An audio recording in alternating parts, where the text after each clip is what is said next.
Hi guys, in this video we wanted to talk about different techniques and material in drawing and illustration. Subscribe our channel to learn drawing easily and tell me in comment what do you like to learn. So let's talk about two of the most important material in illustration and drawing, marker and color pencil. Combination of these two materials help you to have a good shadow in your drawing and illustration. Markers and color pencils have a very high variety both in terms of brands and number.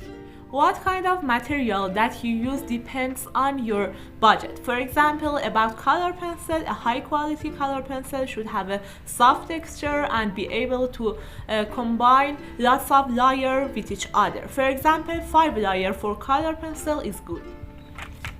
And about marker, a good marker shouldn't damage the paper when you use it. Well, a good marker should leave a uniform color and don't stain the paper. If you have experience with using color pencil and marker, tell me in comment.